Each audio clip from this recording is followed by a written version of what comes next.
আমি বাবারাম গঙ্গা মৃত্যুর 25 বছর থেকে জড়িত আছি। প্রথম বাবারাম গঙ্গারাম সেল সমিতির বিভিন্ন রাজস্থানে পঞ্চদেব মন্দির নির্মাণ করে, ওখান থেকে ধার্মিক অনুষ্ঠান শুরু হলো। তারপর কলকাতায় এই সংস্থা নানা রকম প্রোগ্রাম, বছরে 3 প্রোগ্রাম করতে স্টার্ট করেছে।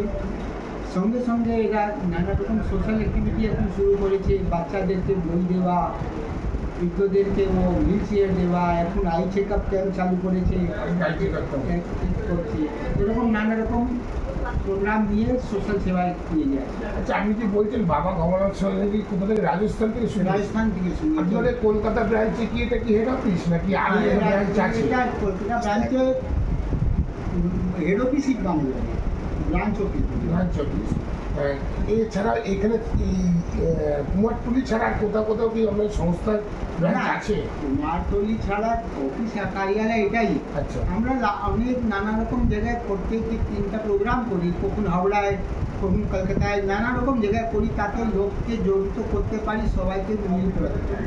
এই যে বলছে 25 বছর আগে থেকে শুরু হয়েছে, 25 বছর আগে থেকে শুরু হতে আপনি ছিলেন, তখনকার থেকে আজকে এই বাবারাম সেবা সমিতি কতটা প্রসার করেছে, মানে কতটা মানুষ এই মানে 25 বছর আগে হয়তো যদি 1% লোক বাবা গঙ্গারামকে জানতো, তো এখন পুরো ভারতবর্ষের লোক জানে।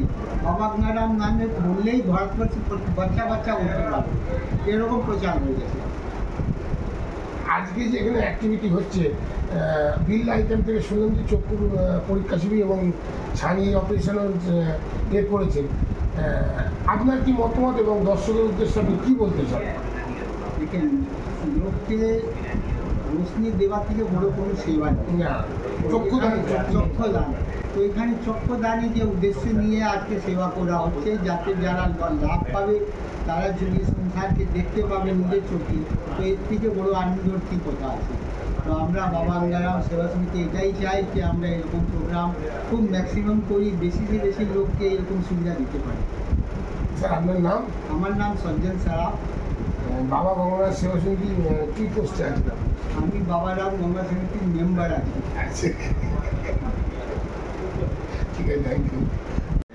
এই যে কার্যক্রম নেত্র চিকিৎসা হচ্ছে বাবা গঙ্গারাম সেবা সমিতিতে, ওরা অনেক লোক যে ভাই বোনরা খুব মতলব নতুনভাবে একটা রোশনি নতুনভাবে চশমা পাবে, তারপরে অপারেশন হবে।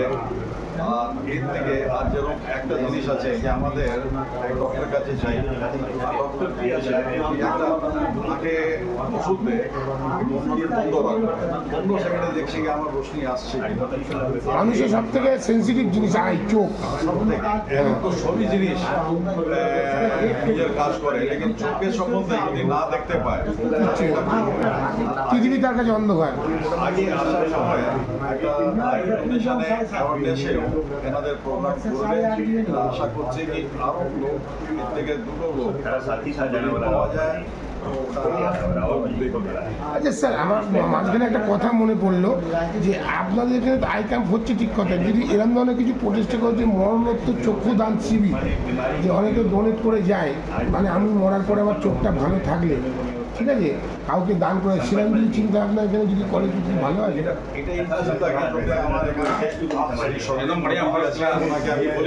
আসছে একটু